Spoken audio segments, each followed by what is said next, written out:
এই যে ইহুদি বলে, নাসারা বলে, এগুলো ধর্ম না, এগুলো বংশ গোষ্ঠী জাতির নাম অনুসারে নামকরণ করা হচ্ছে। যেমন নাসারা এসেছে, ঈসা আলাইহিস সালামের মা মারিয়াম ফিলিস্তিনের নাসিরিয়া শহরে জন্মগ্রহণ করেছেন। নাসিরিয়া, ওইখান থেকে আসছে নাসারা। ইয়াকুব আলাইহিস সালামের 10 ছেলে, এই 10 ছেলের মধ্যে থেকে এক ছেলের নাম হচ্ছে ইয়াহুদা। এই ইয়াহুদা থেকে এসেছে ইহুদি। কিন্তু সব নবীর ধর্ম একটা। আওয়াজ করে বলুন তো সবাই, সেটা কি? ইসলাম। সবার ধর্ম একটা ছিল ইসলাম। বিষ্ণু ইসলাম বলেন, ওয়াল আম্বিয়াউ ইখওয়াতুন লিআল্লাতিন, সেই বুখারীর বর্ণনা। নবীগণ হচ্ছে একে অন্যের বইমাত্রেয় ভাইয়ের মতো। বইমাত্রেয় ভাই মানে মা ভিন্ন কিন্তু বাবা এক, এরকম হয় না? ধরেন আমার বাবা যদি একাধিক বিয়ে করে, তো প্রত্যেক স্ত্রী গর্ভে যদি সন্তান আসে, তো আমরা সবাই তো ভাই, কি বলেন? কিন্তু মা ভিন্ন। মা কি? তবে বাবা এক। নবীদের দৃষ্টান্তটা এরকম। আল আম্বিয়াউ ইখওয়াতুন লিআল্লাহ, নবীরা হচ্ছেন বইমাত্রেয় ভাইয়ের মতো, তাদের মা ভিন্ন কিন্তু বাবা এক। বিষ্ণু ইসলাম বলেন, উম্মাহাতুহুম শাত্তা ওয়া দীনুহুম ওয়াহিদ, তাদের শরীয়ত, তাদের বিধিবিধান এটা ভিন্ন ভিন্ন, কিন্তু তাদের দিন কি? এক, সেটা হচ্ছে ইসলাম। সকল নবীর ধর্মের নাম হচ্ছে ইসলাম। যেমন ইব্রাহিম আলাইহিস সালামের ব্যাপারে আল্লাহ তাআলা বলেন, মা কানা ইব্রাহিম ইয়াহুদিয়ান ওয়ালা নাসরানিয়ান ওয়ালাকিন কানা হানিফান মুসলিমা ওয়া মা কানা মিনাল মুশরিকিন। নবী ইব্রাহিম আলাইহিস সালাম উনি ইহুদিও ছিলেন না, নাসারাও ছিলেন না, উনি একনিষ্ঠ মুসলিম ছিলেন। কি ছিলেন? আল্লাহ নবী ইউসুফ আলাইহিস সালাম উনি সবসময় আল্লাহর কাছে দোয়া করতেন, আল্লাহ তাওয়াফানি মুসলিমান ওয়াল হিকনি বিসলিহিন, আল্লাহ তুমি আমাকে মুসলিম হিসেবে মৃত্যু দিও আর সৎকর্মশীলদের সাথে অন্তর্ভুক্ত করে নিও। তো উনি মুসলিম না হইলে এই দোয়া করতেন, আল্লাহ মুসলিম হিসেবে মৃত্যু দিও। সুলাইমান আলাইহিস সালাম রানী বিলকিসের কাছে একটা চিঠি লিখেছেন। এই চিঠি আবার পাঠিয়েছেন হুদহুদ পাখিকে দিয়ে। হুদহুদ পাখি ঠোঁটে করে এটা কামড় দিয়ে নিয়ে বিলকিসের রাজপ্রাসাদের ভেন্টিলেশনের ভিতর দিয়ে ঢুকে, বিলকিস লাঞ্চ করে বিশ্রাম নিতেছিল, বুকের উপরে চিঠিটা দেখে ফুরুত করে উড়াল দিচ্ছে হুদহুদ। খুলে দেখে অদ্ভুত এক চিঠি, ইন্নাহু মিন সুলাইমান ওয়া ইন্নাহু বিসমিল্লাহির রহমানির রহিম। তো বিলকিসকে উদ্দেশ্য করে সাল্লাল্লাহু আলাইহি ওয়াসাল্লাম বলেছিলেন, আল্লাহ তাআলু আলাইয়া ওয়া তুনি মুসলিমিন, বিলকিস অবাধ্য হয়ো না, বাড়াবাড়ি করো না, মুসলিম হয়ে আমার কাছে ফিরে আসো। কোন নবী বলছেন? তো উনি যদি মুসলিম না হতেন, উনি মুসলিম হওয়ার আহ্বান করতেন? প্রিয় ভাইরা, তাহলে সব নবীর ধর্ম একটা, সেটা কি? ইসলাম। সব নবী একই ধর্মের অনুসারী ছিলেন। এ পর্যায়ে আমরা কমন প্রফিটিক ফিচার্স, 10টা কমন ফিচার আছে যেটা সব নবীদের ক্ষেত্রে প্রযোজ্য। সব নবীদের ক্ষেত্রে এই ফিচারগুলো পাওয়া যায়। এই 10টা কমন ফিচার নিয়ে আলোচনা করবো ইনশাআল্লাহ। এই 10টা কমন ফিচারের 1 নম্বর হচ্ছে আল ওয়াহি। সকল নবীকে আল্লাহ তাআলা ওহী পাঠিয়েছেন, রেভেলেশন, প্রত্যাদেশ। ওহী মানে সিক্রেট মেসেজ, যেটা নবী শোনে আর আল্লাহ জানে, দুনিয়ার মানুষ এটা শোনে। নবীরা বললে কেবল শোনে। সুবহানাল্লাহ। সব নবীকে আল্লাহ এই ওহীটা পাঠিয়েছেন। জিবরাইল আলাইহিস সালাম মারফত ওহী পাঠিয়েছেন, অথবা সরাসরি কিতাব পাঠিয়েছেন, কিংবা সহিফা পাঠিয়েছেন। আল্লাহ তাআলা ইরশাদ করছেন, ইন্না আওহাইনা ইলাইকা কামা আওহাইনা ইলা নূহি ওয়ান নাবিয়িনা মিন বা'দি। নবী নূহ আলাইহিস সালামের পরে সব নবীদের কাছে আমি যেমনি ওহী পাঠিয়েছি, আপনার কাছেও আমি এভাবে ওহী পাঠিয়েছি। সব নবীদের কাছে আমি এভাবে ওহী পাঠিয়েছি। সূরা বাকারার শুরুতে মুত্তাকিদের সংজ্ঞা দিতে যে আল্লাহ তাআলা বলেন, ওয়াল্লাযীনা ইউমিনুনা বিমা উনজিলা ইলাইকা ওয়া মা উনজিলা মিন ক্বাবলিক ওয়া বিল আখিরাতি হুম ইউকিনুন। মানে নবী হে, মুত্তাকি তো তারা যারা আপনার উপর যে কিতাব নাজিল হয়েছে এটার উপরও ঈমান আনে, ওয়া মা উনজিলা মিন ক্বাবলিক, এর আগে যত কিতাব নাজিল হয়েছে তার উপরও ঈমান আনে। তা আমরা যদি শুধু কোরআনের উপর ঈমান আনি হবে? তার আগে যত কিতাব, আসমানি কিতাব নাজিল হয়েছে এগুলোর উপরও ঈমান আনার দরকার আছে না নাই? বলেন বলেন। তাওরাতের উপর ঈমান, জাবুর, ইনজিল, সুহুফে ইব্রাহিম ও মূসা, সবগুলোর উপর ঈমান আনতে হবে। তো এই ওহীগুলো আল্লাহ তাআলা নাজিল করেছেন। তাহলে 1 নাম্বার কমন ফিচার হচ্ছে আল্লাহ তাআলা ওহী পাঠিয়েছেন, সব নবীকে ওহী দিয়েছেন। 2 নাম্বার ফিচার হচ্ছে same language of the people. নবীকে আল্লাহ তাআলা যেই জাতিগোষ্ঠীর কাছে পাঠিয়েছেন তিনি ওই জাতির ভাষাতেই কথা বলেছেন। ধরেন মালয় এলাকাতে যদি আল্লাহ নবী পাঠান আর ওই নবী যদি আরবিতে কথা বলে, তা আমাদের মালয়েশিয়ান ভাইরা বুঝবে? আচ্ছা, আরব দেশে যদি আল্লাহ একজন নবী পাঠান, ওই নবী ধরেন যে ম্যান্ডারিনে কথা বলে, চাইনিজ ভাষায়, আরবরা বুঝবে? চায়নাতে ধরেন আল্লাহ তাআলা এক নবী পাঠালো, সে ওখানে যে হিন্দি ভাষায় কথা বলে, চাইনিজ লোকেরা বুঝবে না। তাহলে যেই জাতির কাছে আল্লাহ পাঠাইছেন ওই জাতির ভাষা দিয়ে আল্লাহ নবীকে পাঠাইছেন। সুবহানাল্লাহ। আল্লাহ তাআলা ইরশাদ করেন, ওয়ামা আরসালনা মির রাসূলিন ইল্লা বিলিসানি কওমিহি লিউবাইয়িনা লাহুম। আল্লাহ তাআলা যত রাসূল পৃথিবীতে প্রেরণ করেছেন, বিলিসানি কওমি, যে জাতির কাছে প্রেরণ করেছেন ওই জাতির ভাষায় প্রেরণ করেছেন, যাতে করে নবীর কথা এরা বুঝে। নবীরা এসেছেন বাণী বাহক হয়ে। এখন এই বাণী যদি বুঝতে না পারে তাহলে কাজ হবে? এজন্য প্রত্যেক নবীকে আল্লাহ তাআলা যে জাতির কাছে পাঠিয়েছেন ওই জাতির ভাষায় পাঠিয়েছেন। 3 নম্বর হচ্ছে সকল নবীকে আল্লাহ তাআলা very good standard of character দিয়েছেন। চারিত্রিক দৃষ্টিকোণ থেকে অতুলনীয় ছিল এক একজন নবী। পা থেকে মাথা পর্যন্ত কালো দাগ ফেলার মতো কিছু ছিল না। আল্লাহু আকবার। মাসুম ছিলেন। আহলুস সুন্নাহ ওয়াল জামাআর আকীদা হচ্ছে প্রত্যেক নবী ছিলেন মাসুম, কোনো গুনাহ করেন নাই, নিষ্পাপ প্রতিটা নবী। সর্বোত্তম চরিত্র দিয়ে আল্লাহ তাআলা, অনুপম চরিত্র দিয়ে আল্লাহ তাআলা তাদেরকে পাঠিয়েছেন। আল্লাহ তাআলা বলেন, ওয়া ইন্নাকা লাআলা খুলুকিন আযীম, and verily you are on a very good standard of character. নবী হে, আপনি চমৎকার একটা ক্যারেক্টারের উপর প্রতিষ্ঠিত। আপনার আচরণের মতো, ক্যারেক্টারের মতো আচরণ অতুলনীয়, পৃথিবীতে দ্বিতীয়টা খুঁজে পাওয়া যায় না, ঠিক কিনা? কারণ নবীরা যদি মডেল হন, তাদের আচরণ যদি ভালো না হয়, তাহলে মানুষ তাদেরকে গ্রহণ করবে? মানুষ তো তাদের কাছ থেকে শিখবে, জানবে। তো জন্য তাদের আচরণ চমৎকার হওয়ার দরকার আছে না নাই? চমৎকার আচরণ, চমৎকার চারিত্রিক মাধুর্য দিয়ে আল্লাহ তাআলা পৃথিবীতে এক একজন নবীকে প্রেরণ করেছেন। সব নবীরা ভেরি গুড স্ট্যান্ডার্ড অফ ক্যারেক্টারের অধিকারী ছিল। 4 নম্বর হচ্ছে প্রত্যেক নবীকে আল্লাহ তাআলা মিরাকেল দিয়েছেন, মানে মুজিজা, as a proof of their prophethood. তাদের নবুয়তির প্রমাণ হিসেবে আল্লাহ তাআলা তাদেরকে মিরাকেল দিয়েছেন, মুজিজা। যেমন সালেহ আলাইহিস সালামকে আল্লাহ তাআলা মুজিজা দিয়েছিলেন। তার জাতির কাছে যখন তিনি দাওয়াত দিলেন, তারা বলল, সালেহ তুমি যে নবী এটা আমরা বুঝবো কি করে? এক শর্তে আমরা তোমার উপর ঈমান আনতে পারি। সাল্লাল্লাহু আলাইহি ওয়াসাল্লাম বললেন, কি শর্ত? বলতেছে, এই যে পাহাড় দেখো, এই পাহাড়ের ভেতর থেকে যদি একটা উট বের করো, 10 মাসের গর্ভবতী একটা উটটা বেরোবে, বেরোয় বাচ্চা দিবে, সাথে সাথে আমরা উটের দুধ দহন করে খাবো, এরপর আমরা ঈমান আনবো। চিন্তা করছেন কত শর্ত? পাহাড়ের ভেতর থেকে কি বের করে দেখাইতে হবে? উট। উনি আল্লাহর কাছে দোয়া করলেন, আল্লাহ বললেন কবুল। তবে কথা না আসলে কিন্তু খবর আছে। বলছে ঈমান আনবে, ঈমান না আনলে কিন্তু খবর আছে। উনি দোয়া করলেন, আল্লাহ কবুল করলেন। পাহাড় বিদীর্ণ হয়ে একটা বিশাল আকৃতির উট বেরোয় আসলো, 10 মাসের গর্ভবতী উট। মুহূর্তে এটা ডেলিভারি করলো একটা উটের বাচ্চা, এবং দুধ দিতে আরম্ভ করলো, ওলান ভর্তি দুধ। সবাই পেট ভরে দুধ খেলো। খাওয়ার পরে কয়, তুমি জাদুকর। খাওয়ার পরে সাল্লাল্লাহু আলাইহি ওয়াসাল্লাম কি বলে? ইউ আর এ ম্যাজিশিয়ান, তুমি জাদুকর, তুমি তো বড় ভেলকিবাজ সালেহ, তুমি পাহাড়ের ভিতরে ভেলকি ঢুকাই দিছো। আল্লাহ তাআলা তাদেরকে একটা সাউন্ড গ্রেনেড, প্রচন্ড শব্দ তরঙ্গ দিয়ে ধ্বংস করে দিলেন। কানের পর্দা ফেটে সবগুলো লাশ হয়ে জমিনে পড়ল। তাহলে এই যে সাল্লাল্লাহু আলাইহি ওয়াসাল্লাম যেটা দেখাইছেন, এটা কি ভেলকি ছিল? ম্যাজিক ছিল? কি ছিল? মুজিজা, miracle, as a proof of their prophethood. তাদের নবুয়তির প্রমাণ হিসেবে আল্লাহ তাআলা তাদেরকে মুজিজা দিয়েছেন। মূসা আলাইহিস সালামের মুজিজা কি ছিল? লাঠি। ফাআলকাহা ফাইযা হিয়া হাইয়াতুন তাসআ। ওই লাঠি রেখে দিলে মুভিং স্ন্যাক হয়ে যেত, নড়তেছে, সাপ ছবল মারবে। সুবহানাল্লাহ। এটা কি ম্যাজিক ছিল? কি ছিল? মুজিজা। ঈসা আলাইহিস সালামকে আল্লাহ তাআলা মাইন্ড ব্লোয়িং মুজিজা দিয়েছেন। অন্ধ ব্যক্তির চোখে হাত বুলিয়ে দিলেই দৃষ্টিশক্তি ফিরে পেত। ধবল রোগী, কুষ্ঠ রোগীর গায়ে টাচ করে দিলে স্কিন পরিষ্কার হয়ে যেত। মৃত ব্যক্তিকে দাঁড়াতে বললে মুহূর্তে দাঁড়িয়ে যেত। কুম বিইযনিল্লাহ, আল্লাহর আদেশে দাঁড়াও বললে লাশ জীবিত হয়ে দাঁড়িয়ে যেত। ভেলকিবাজি ছিল এটা? কি ছিল? বিষ্ণু ঈসা ইসলাম দাওয়াত দিচ্ছেন কুরাইশদের, ওরা মানে না। বিষ্ণু নবী পাগল পড়া, বললেন, আচ্ছা বলো কুরাইশের লোকেরা কি বললে বিশ্বাস করবে যে আমি সত্য নবী? কি বললে বিশ্বাস করবে? তারা বলল, মুহাম্মদ ওই যে আকাশের চাঁদ, এটার 2 ভাগ করে দেখাইতে বললে বিশ্বাস করবো তুমি সত্য নবী। কি আবদার দেখছেন? হ্যাঁ, নবীদেরকে পেয়ে মামুর বাড়ির আবদার নিয়ে আসছিল এক এক জাতিগোষ্ঠী।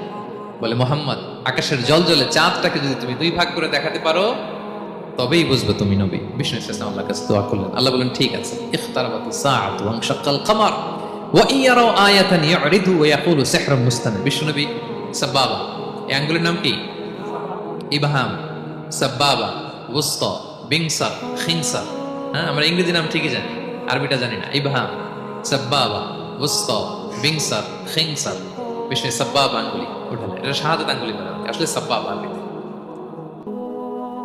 তো বিশ্বনবী এভাবে আল্লাহর নাম নিয়ে চাঁদের দিকে ইঙ্গিত করলেন। মুহূর্তে আকাশের জ্যোৎস্না বিলানো চাঁদটা 2 ভাগ হয়ে গেল। কুরাইশরা দেখে তো অবাক। বিষ্ণু বললেন, এবার কথা অনুযায়ী ঈমান আনো। বলে, Muhammad you are a magician. Muhammad তুমি বড্ড বড় জাদুকর, তুমি চাঁদের মধ্যে জাদু লাগাই ফেলছো। নাউযুবিল্লাহ মিন যালিক। তাহলে আল্লাহ তাআলা age a proof of their prophethood, তাদের নবুয়তির প্রমাণ হিসেবে প্রত্যেক নবীকে কি দিয়েছেন? মুজিজা দিয়েছেন। সব নবীকে দিয়েছেন। 5 নাম্বার, সকল নবীর দাওয়াতি মিশন এক ছিল। এক মিশন নিয়ে নবীরা পৃথিবীতে এসেছেন। সেটা কি? তাওহীদ, রিসালাত, আখিরাত। আমার সাথে সাথে বলেন, তাওহীদ, রিসালাত, আখিরাত। তাওহীদ, রিসালাত, আখিরাত। এই তিনটা বুনিয়াদী শিক্ষা দিতে নবীরা এসেছে। তাওহীদ মানে ওয়াননেস অফ গড, আল্লাহ যে এক, সব নবী প্রচার করেছেন। রিসালাত মানে তারা যে বার্তাবাহক হিসেবে এসেছে তাদের কথা মানতে হবে, এটার দাওয়াত দিয়েছে। আখিরাত মানে হচ্ছে মৃত্যুর পরেও যে একটা জীবন আছে, সেই জীবনের ব্যাপারে প্রত্যেক রাসূলরা কি করেছেন? দাওয়াত দিয়েছেন। এবং কোন নবীর কথার সাথে আরেক নবীর কথার গরমিল পাওয়া যায় না, অমিল হয় না। আচ্ছা বলেন তো, কখনো কি হয়েছে কোন এক নবী এসে বলছে যে মৃত্যুর পরে একটা জীবন আছে, আরেক নবী এসে বলছে না, মনে হয় নাও থাকতে পারে? বলছে?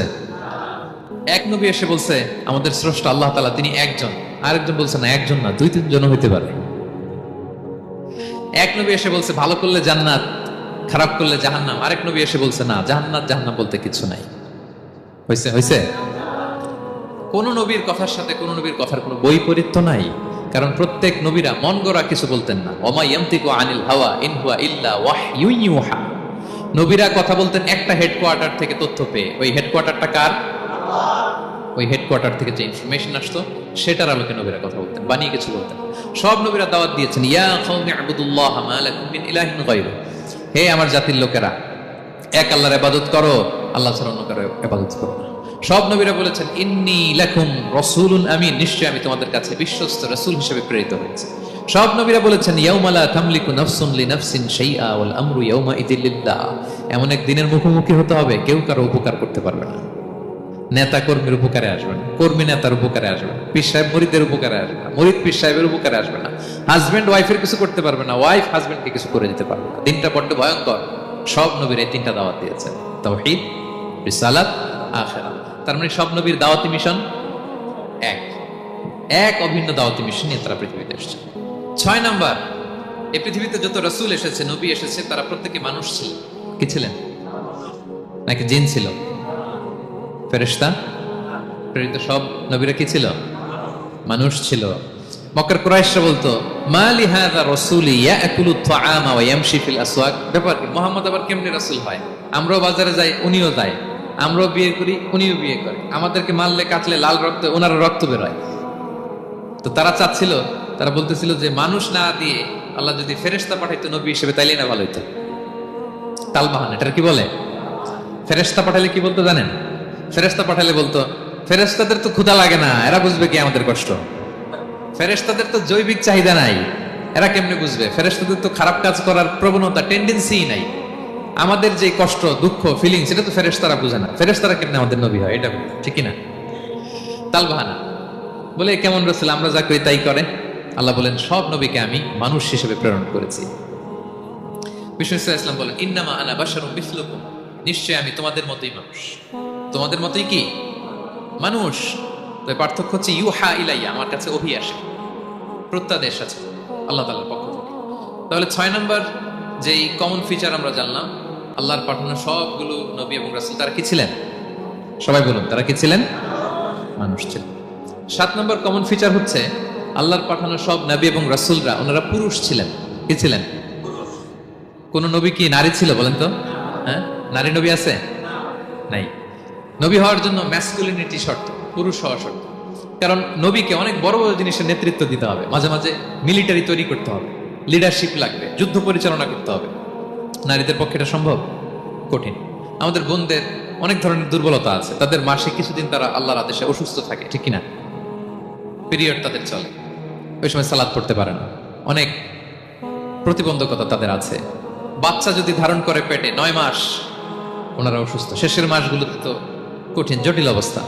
বাচ্চা ডেলিভারির পরেও 40 দিন ব্লিডিং আছে না নাই?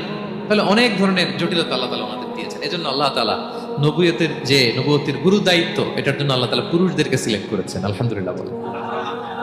তাহলে যত নবী এবং রাসূল পৃথিবীতে এসেছিল ওনারা পুরুষ ছিল। আল্লাহ বলেন ওয়ামা আরসালনা মিন ক্বাবলিকা ইল্লা রিজালান নূহি ইলাইহিম। নবী হে মুহাম্মদ, আপনার আগে যত নবী এবং রাসূলকে আমি পৃথিবীতে প্রেরণ করেছি তাদেরকে পুরুষ হিসেবে প্রেরণ করেছি, কোন নারীকে আমি নবুয়তের মর্যাদা দেইনি।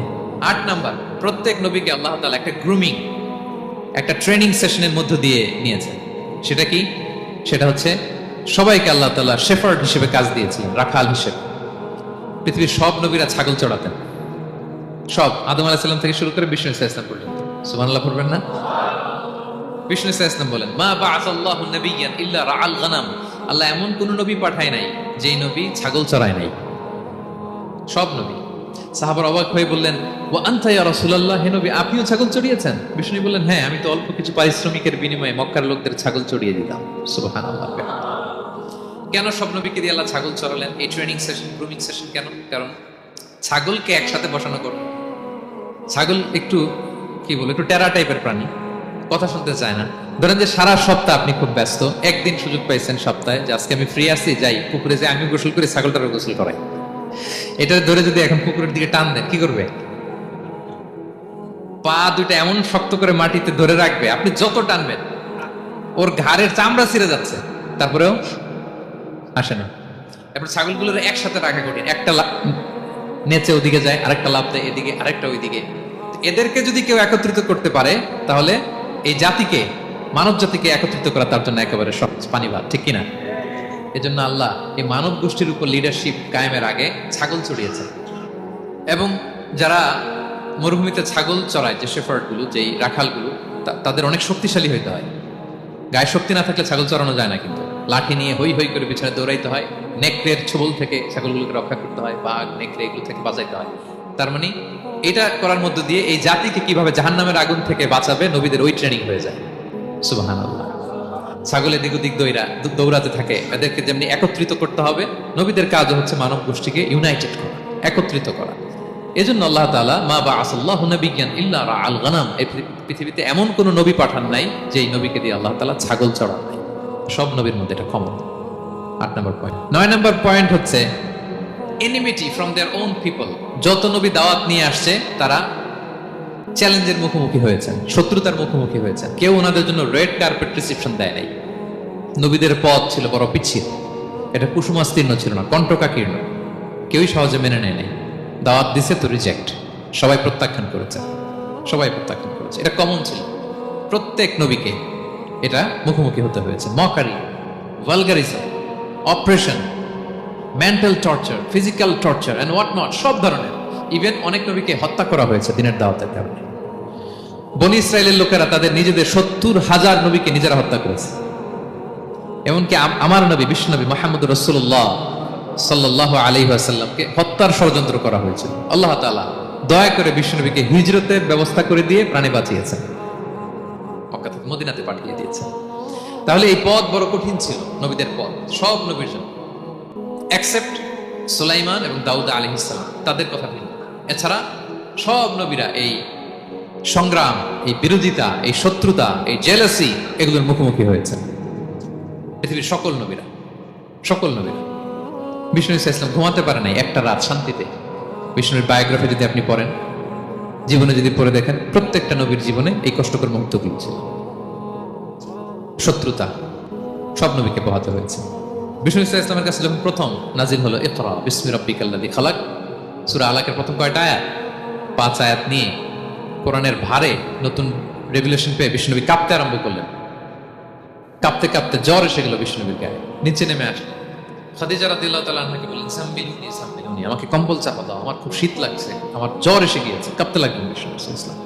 খাদিজা রাদিয়াল্লাহু তাআলা আনহার এক চাচাতো ভাই ওরাকা ইবনে নওফল ছিল ইনজিল কিতাবের পণ্ডিত। খাদিজা রাদিয়াল্লাহু তাআলা আনহা বিষ্ণুনবীকে নিয়ে চাচাতো ভাইয়ের কাছে গেলেন, যে বলেন, ভাই ওরাকা, দেখেন তো মুহাম্মদ কি বলে, সে কি দেখছে, কি নিয়ে আসছে, কাঁপতেছে আর বলতেছে আমি মরে যাবো, আমাকে কম্বল চাপা দাও। ওরাকা বললেন, মুহাম্মদ কে এসেছিল বলতো? বিষ্ণু জিবরাইল ইসলামের বর্ণনা দিলেন। কি বলেছে বলতো? 5 আয়াতের বর্ণনা বিষ্ণু ইসলাম দিলেন। তখন বিষ্ণু ইসলামের কথা শুনে ওরাকা বলল, তোমার কাছে যে এসেছে ওহুয়ান নামুস, মানে জিবরিল, সে সব নবীদের কাছে এসেছে। মুহাম্মদ তুমি নবী হবা, তুমি কি হবা? তুমি নবী হবা, আখিরি নবী হবা তুমি। যে তোমার কাছে এসেছে সে সব নবীদের কাছে ওহী নিয়ে এসেছিল। আর জেনে রাখো মুহাম্মদ, তোমার এলাকার লোকেরা একদিন তোমাকে এলাকা থেকে বের করে দিবে। ভবিষ্যৎবাণী করতেছিলেন। বিশ্বনবী বললেন, আওয়া মুখরিজিয়াহুম, আমার ভাই বেরাদার, আমার জ্ঞাতি গোষ্ঠীর লোকেরা আমার এলাকা ছাড়া করবে? ওরাকা বললেন, হ্যাঁ।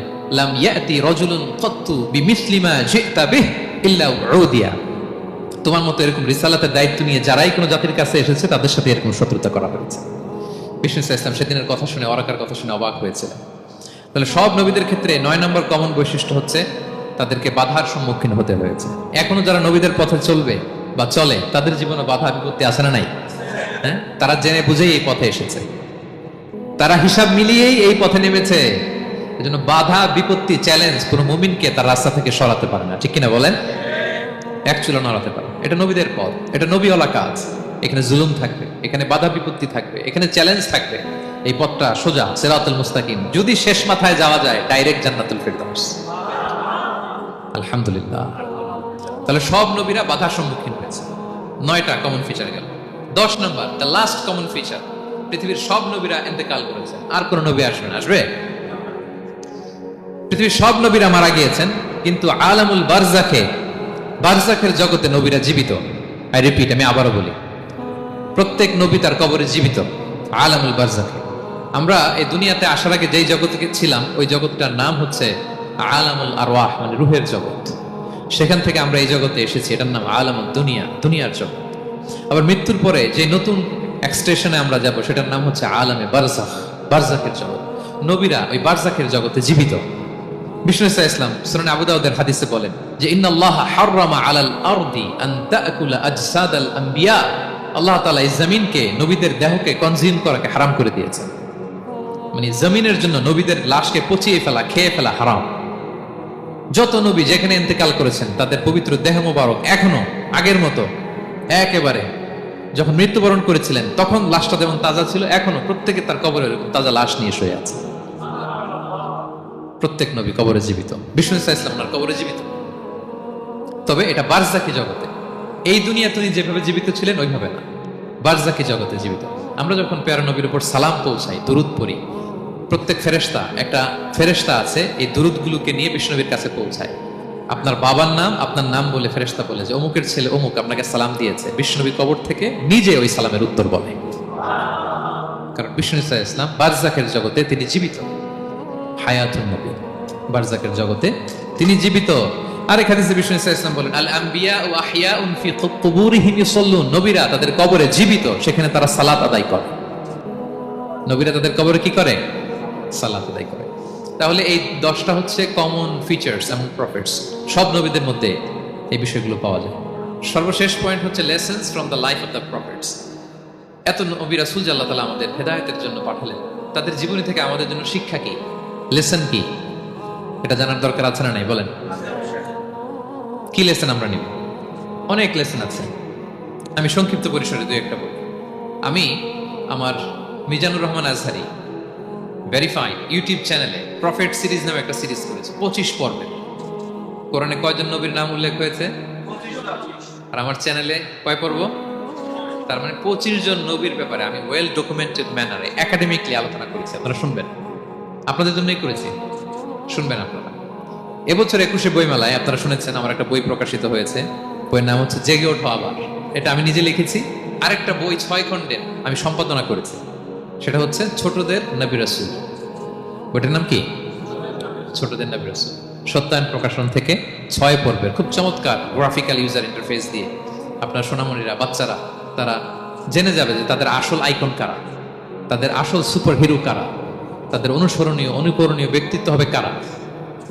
এই বইটা লিখতে, সম্পাদনা করতে আমাদের অনেক চ্যালেঞ্জ আমরা ফেস করেছি, কারণ এটা আপনাদের জন্য লিখছি কাদের জন্য? বাচ্চাদের জন্য। আমি বাচ্চাদেরকে গল্প শোনাচ্ছি এরকম একটা ভাব নিয়ে লিখেছি। আমি বারবার ভেবেছি যে আমার ছোট্ট মেয়েটাকে যদি আমি শোনাই, ওকে বুঝাইলে ও কিভাবে বললে বুঝবে। গল্পের মতো করে খুব রস দিয়ে, আনন্দ দিয়ে প্রতিটা বাক্য এভাবে সাজানো হয়েছে। 6 খণ্ডের ছোটদের নবী রাসূল সিরিজ। যদি সুযোগ হয় আপনারা সংগ্রহ করবেন। বড়দের নিয়েও আমরা নবী রাসূলের উপর আমাদের সামনে কাজ আসবে, আমরা জানাবো। তো আজকের এই কায়েত ফাউন্ডেশন বাংলাদেশের এই প্রোগ্রামে সর্বশেষ যে পয়েন্টটা আপনাদের সামনে আমি উপস্থাপন করতে চাই, সেটা হচ্ছে lessons from the life of the prophets. নবী রাসূলদের জীবনী থেকে আমাদের জন্য কি শিক্ষা?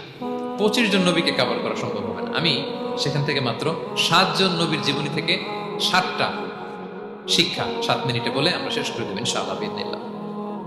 প্রথমে আমরা শুনবো সাইয়েদনা আদম আলাইহিস সালামের জীবনী থেকে শিক্ষা। পৃথিবীর প্রথম নবী কে ছিল বলেন তো? আদম আলাইহিস সালাম।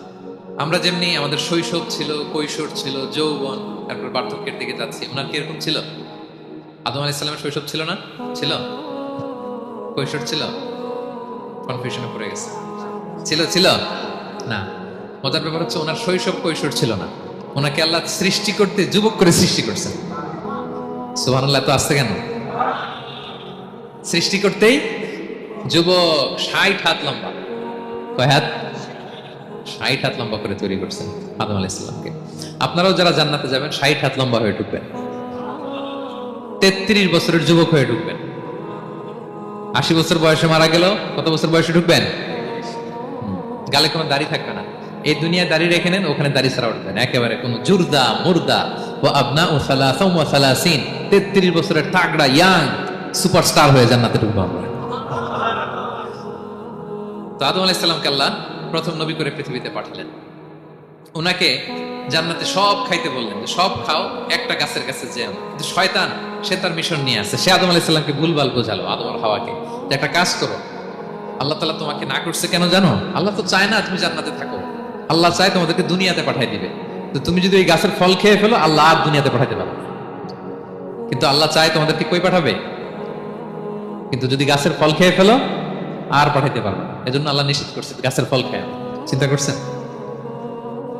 উল্টা, পুরো উল্টোটা বুঝাইছে।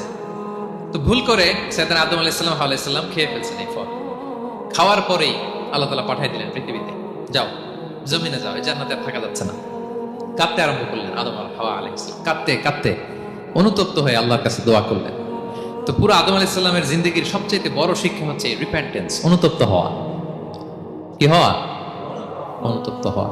আমরা ভুল করব, কুল্লুকুম খাত্তাউন, আমরা সবাই পাপী।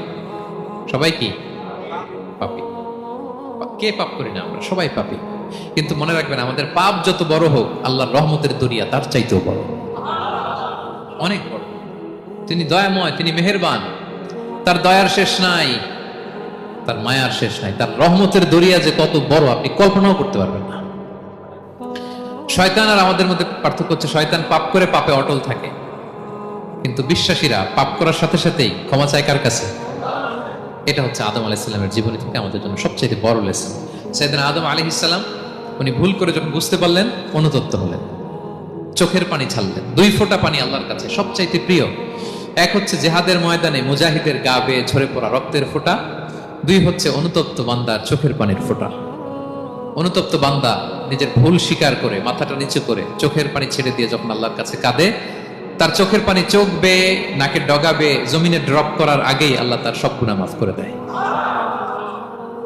সাইয়েদনা আদম আলাইহিস সালাম কাঁদতে আরম্ভ করলেন, কাঁদতে কাঁদতে অনুতপ্ত হয়ে দোয়া করলেন, রব্বানা যালামনা আনফুসানা ওয়া ইল্লাম তাগফির লানা ওয়া তারহামনা লানাকুনান্না মিনাল খাসিরিন। রব্বানা, হে আমাদের রব, যালামনা আনফুসানা, আমরা আমাদের নফসের উপর জুলুম করেছি, ভুল করেছি, অন্যায় করেছি, অপরাধ করেছি। ওয়া ইল্লাম তাগফির লানা, আল্লাহ তুমি যদি ক্ষমা না করো, তুমি যদি মাফ না করো, লানাকুনান্না মিনাল খাসিরিন, আল্লাহ আমরা ধ্বংস হয়ে যাব, আমরা ক্ষতিগ্রস্ত হয়ে যাব, আমরা লুজার হয়ে যাব। এই বাক্যগুলো বলে বলে যখন আল্লাহ তাআলার কাছে দোয়া করলেন, আল্লাহর রহম হলো। আল্লাহ দয়া করে সাইয়েদনা আদম আর হাওয়া আলাইহিস সালামকে ক্ষমা করে দিলেন। ক্ষমা করে আবার জান্নাতের এন্ট্রির ঘোষণা দিলেন, যে আবার দুনিয়ার জীবন শেষ করে আসো, যেখান থেকে আসছিল আবার ওখানে ঢুকতে পারবে। তাহলে আদম আলাইহিস সালামের জীবন থেকে আমরা যে লেসনটা পাই সেটা কি ভাই? বলেন বলেন। অনুতপ্ত হওয়া, রিপেন্টেন্স। আমরাও যদি জীবনে ভুল করি, কি করবেন? ভুলের উপর অটল থাকবেন, অনড় থাকবেন, একগুঁয়ে ধরে বসে থাকবেন, সীমা লঙ্ঘন করবেন? আমরা ক্ষমা চাইব। কার কাছে ক্ষমা চাইব? ক্ষমা দেওয়ার জন্য তিনি বসে থাকেন। শেষ রাতে আল্লাহ প্রথম আসমানে চলে আসে, প্রথম আসমানে এসে ডাকতে থাকেন, আলা মিন মুস্তাগফিরিন আগফির আলা, কে ক্ষমা চাবা? কে পাপ করেছে, জুলুম করেছে, বলো, আমি ক্ষমা দেওয়ার জন্য আসছি। আলা মিন মুস্তারজিকিন আরজুক আলা, কার রিজিকের দরকার, কার চাকরি নাই, কার ব্যবসা মন্দা, আমার কাছে চাও, আমি আল্লাহ বাড়িয়ে দেব। কার কি লাগবে বল, আমি দেবো। আল্লাহ তাআলা দেওয়ার জন্য আসছে, আমি নেয়ার জন্য উঠতে পারি না। আমরা যেন আল্লাহ তাআলার কাছে চাই বেশি বেশি, এবং ভুল করলে যেন আমরা অনুতপ্ত হই। ভুল করলে আমরা কি হব? সাইয়েদনা আদম আলাইহিস সালামের জীবন থেকে আমরা এটা শিখলাম। 2 নম্বরে সাইয়েদনা নূহ আলাইহিস সালামের লাইফ থেকে আমরা কি শিখি? ওনার লাইফ থেকে আমরা শিখি হচ্ছে কনসিস্টেন্সি, মানে লেগে থাকা। ভালো কাজের জন্য কি করা? লেগে থাকা। উনি 950 বছর দাওয়াত দিয়েছিলেন ওনার জাতিকে। কয় বছর বলেন তো? 950 বছরের দাওয়াতি কার্যক্রমের ফলে উনি ফলোয়ার জোটাইতে পারছেন কয়জন জানেন? 80 জন। কয়জন? এরাই আমাদের পূর্বপুরুষ। আমরা পৃথিবীর সবাই কিন্তু এদেরই নাতিপুতি। এই 80 জনকে নিয়ে উনি নৌকার উপর উঠছিলেন, কিস্তির উপর, আর বাকিটা তো মহাপ্লাবন দিয়ে আল্লাহ ধ্বংস করে দিয়েছেন। ওই 80 জন আবার জমিনে এসে জমিন আবাদ করা শুরু হলো, ওখান থেকে পৃথিবীর সকল মানুষ। সুবহানাল্লাহ। উনি বলেন, ক্বালা রাব্বি ইন্নী দাআউতু কওমি লাইলান ওয়া নাহারা। আল্লাহ, আমি দিন রাত এক করে আমার জাতিগোষ্ঠীকে দাওয়াত দিয়েছি। ফালাম ইয়াজিদহুম দুআই ইল্লা ফিরারা। কিন্তু আমারে দেখলে লোকগুলো ভেগে ভেগে যায়। আর কি করে? আমার কথা যেন শুনতে না হয়, এরা কানে আঙ্গুল দিয়ে রাখে আর মুখে কাপড় পেঁচিয়ে রাখে।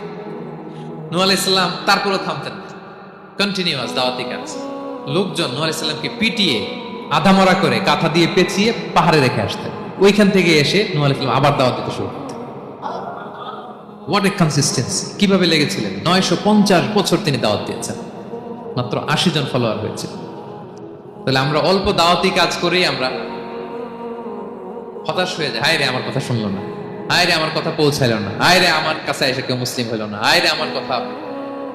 অস্থির।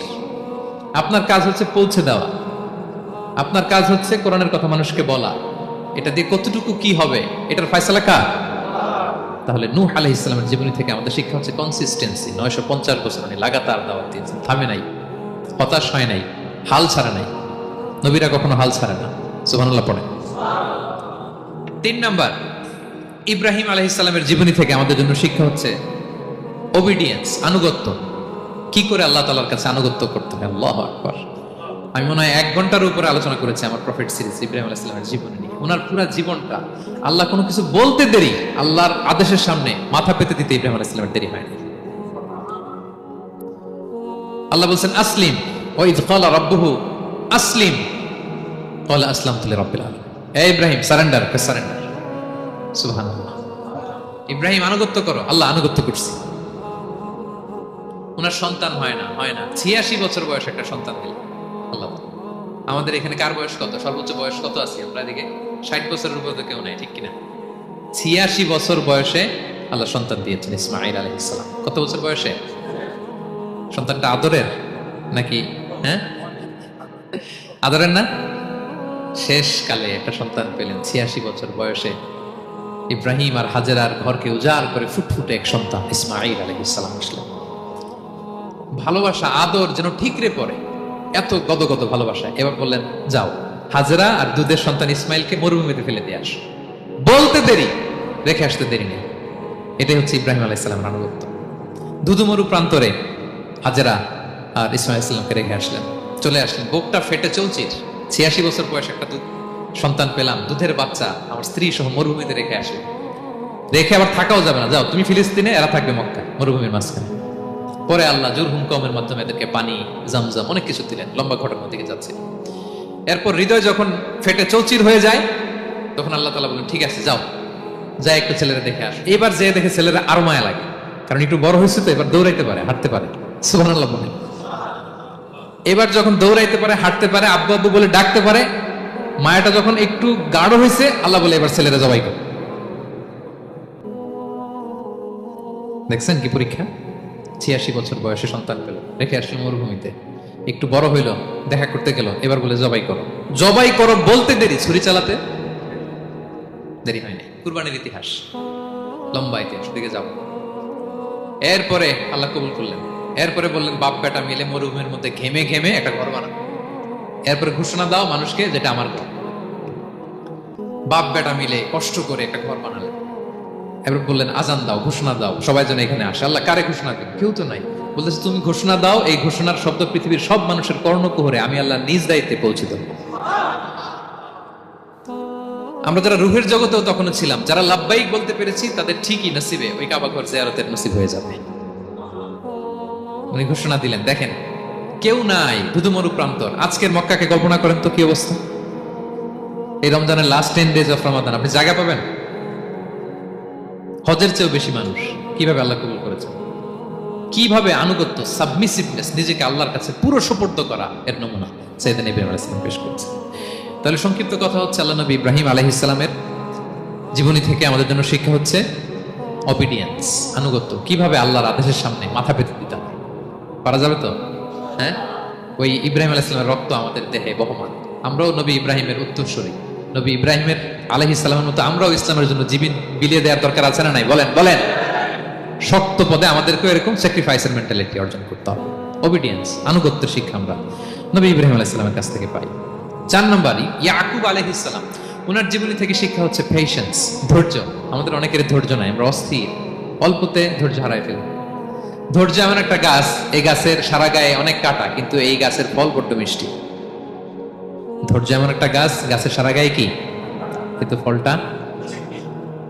ইয়াকুব আলাইহিস সালামের কলিজার টুকরা ইউসুফ আলাইহিস সালামকে ভাইয়েরা মেরে আহত করে কুয়ায় ফেলে দিছে, কুয়া থেকে নিয়ে মিশরে বিক্রি করে দিছে। এখন এতিম হয়ে আরেক জায়গায় থাকে, বাবার কলিজা ফেটে যায়, ছিঁড়ে যায়, কিন্তু কাউরে বিচার দেয় না, কাউরে কিছু বলে না। উনি বলে ইন্নামা আশকু বাসি ওয়া হুজনি ইলাল্লাহ, আমার দুঃখ কষ্ট মনের জ্বালার যন্ত্রণা আমি একজনের বলি, তিনি কে? আল্লাহ। ধৈর্য ধারণ করলেন। প্রাপ্তবয়স্ক অবস্থায় ওনার ছেলে বানিয়ামিন, তাকেও হারালেন। আবার বলে আমি কাউরে বিচার দিই না, একজনের বলি, তিনি কে? এই 2 ছেলের শোকে কাঁদতে কাঁদতে অন্ধ হয়ে গেল। আল্লাহু আকবার। সেদিন ইয়াকুব আলাইহিস সালাম একবারে ধৈর্য হারা হন। তাহলে আল্লাহ নবী ইয়াকুব আলাইহিস সালামের জীবনী থেকে আমাদের জন্য শিক্ষা হচ্ছে পেশেন্স। বিপদে আমরা কি ধরবো? ধৈর্য ধারণ। 5 নম্বরে ইউসুফ আলাইহিস সালামের জীবনী থেকে আমাদের শিক্ষা হচ্ছে he is the archetype of good character, উন্নত চরিত্রের মডেল। আমার যুবক ভাইয়েরা, গায়েত ফাউন্ডেশন বাংলাদেশের আজকের ইফতার প্রোগ্রামে যুবক যারা এসছো, তোমাদের জন্য শিক্ষা আর্কিটাইপ গুড ক্যারেক্টার, চরিত্র কিভাবে হেফাজত করতে হয় এর মডেল। প্রেরণার বাতিঘর, তাগড়া যুবক, পৃথিবীর সবচাইতে সুন্দর পুরুষ ইউসুফ আলাইহিস সালাম। তাকে দেখে ওই সময়ের আরেক বিশ্ব সুন্দরী জুলাইখা প্রেমে মাতোয়ারা, গোপন কক্ষে নিয়ে প্রেম নিবেদন করেছে, বলেছে ইউসুফ কাক পক্ষে টের পাবে না। আল্লাহ নবী ইউসুফ আলাইহিস সালাম এটাকে প্রত্যাখ্যান করলেন, জোরাজুরি করলো, প্রত্যাখ্যান করলেন, মারধর করা হলো, প্রত্যাখ্যান করলেন, সবশেষে আলটিমেটাম দিল, যদি আমার কথা মতো না চলো জেলখানায় ভরবো। উনি বললেন ক্বালা রাব্বিস সিজনু আহাব্বু ইলাইয়া মিম্মা ইয়াদউনানি ইলাই, আল্লাহ এই পাপের কাজের চেয়ে জেলখানায় আমার জন্য ভালো। বিনা অপরাধে বিনা দোষে 1 যুগ মিথ্যা অপবাদে কারাবন্দী ছিলেন সাইয়েদনা ইউসুফ আলাইহিস সালাম। তারপরেও চরিত্রের ব্যাপারে 1 বিন্দু কম্প্রোমাইজ করেন। যুবক ভাইরা, চরিত্র বড় দামি সম্পদ। সম্পদ গেলে সম্পদ আসে, স্বাস্থ্য গেলে স্বাস্থ্য আসে, একবার চরিত্র নষ্ট হলে ওই চরিত্র আর ফিরে পাওয়া যায় না। সাইয়েদনা ইউসুফ আলাইহিস সালামের জীবনী থেকে আমাদের শিক্ষা হচ্ছে চরিত্রকে কিভাবে প্রিজার্ভ করতে হয়। এটা 6 নম্বরে সাইয়েদনা ঈসা আলাইহিস সালামের জীবনী থেকে আমাদের জন্য শিক্ষা হচ্ছে স্লেভারি, দাসত্ব। কারণ আমরা সবাই গোলাম একজনের, বলেন তো কার গোলাম? আল্লাহর গোলাম। কিন্তু ওনার সব উম্মতেরা, মানে খ্রিস্টানরা তাকে বলে সান অফ গড, উনি নাকি আল্লাহর সন্তান। নাউজুবিল্লাহ পড়েন। ওনার মা ম্যারি, মানে মারিয়াম আলাইহিস সালাম নাকি আল্লাহর স্ত্রী। নাউজুবিল্লাহ। কিন্তু উনি জন্মের পরেই দুধের শিশু মায়ের কোলে বসে একটা ছোট্ট ভাষণ দিয়েছিলেন, বলেছিলেন ইন্নী আব্দুল্লাহ আতানিয়াল কিতাবা ওয়া জাআলানি নাবিয়্যা, আল্লাহ আমাকে আল্লাহর গোলাম বানিয়ে পাঠিয়েছেন। দেখেন কি নবী, প্রথমে এসে বলেন আমি কিন্তু রাসূল। একে তো দুধের শিশু, মুখের প্রথম কথা কি? ইন্নী আব্দুল্লাহ, আমি আল্লাহর গোলাম। যাতে করে পুরো খ্রিস্ট সমাজের বিরুদ্ধে দলিল হয়ে থাকে যে তোমাদের নবী পৃথিবীতে এসে তার মুখ নিঃসৃত প্রথম শব্দটাই ছিল আমি আল্লাহর দাস, আমি আল্লাহর গোলাম। এবং উনাকে ওনার মাকে আল্লাহ স্পেশাল ইন্টারোগেট করবেন কিয়ামতের দিন। ঈসা, মারিয়াম, তোমরা কি বলে আসছিলা যে তুমি আমার বউ আর তুমি আমার সন্তান? ওনারা কাচুমাচু করে থার করে কাঁপবে আল্লাহর সামনে, কারণ এটা শিরকের প্রশ্ন। তারা বলবে আল্লাহ, আমরা যদি বলতাম আপনি তো জানতেন, আপনি যা শিখিয়েছেন আমরা তাই বলেছি। আল্লাহ জানেন যে উল্টাপাল্টা কিছু বলে নাই, তারপরেও কোটি কোটি মানুষের সামনে এত বিশাল জনগোষ্ঠী কেন এই নবীকে আল্লাহর সন্তান বললো? আল্লাহ তাআলা ঈসা আলাইহিস সালামকেও ছাড়বেন, জিজ্ঞেস করবেন। তিনি বলবেন আল্লাহ আমি যে তোমার গোলাম এটার দাওয়াত দিয়েছি, আর আজীবন গোলামের মতোই ছিলাম। ঈসা আলাইহিস সালাম কৃষকের সাথে, মজুরের সাথে, কুলির সাথে, ধোপাতের সাথে বন্ধুত্ব করেছিলেন। সমাজের নিচু শ্রেণীর লোকেরা ছিল তার ফলোয়ার। আল্লাহু আকবার। তাহলে সাইয়েদনা ঈসা আলাইহিস সালামের জীবনী থেকে আমরা শিখলাম আমরা সবাই আল্লাহর গোলাম, আল্লাহর দাস। সর্বশেষ নবী, বিশ্ব নবী, পেয়ারা নবী মুহাম্মদুর রাসূলুল্লাহ সাল্লাল্লাহু আলাইহি ওয়াসাল্লামের জীবনী থেকে কি শিক্ষা? এই শিক্ষা তো বলতে গেলে ঘন্টার পর ঘন্টা লাগবে। একটা শিক্ষা শুধু বলি, সেটা হচ্ছে মার্সি। ওয়া মা আরসালনাকা ইল্লা রাহমাতাল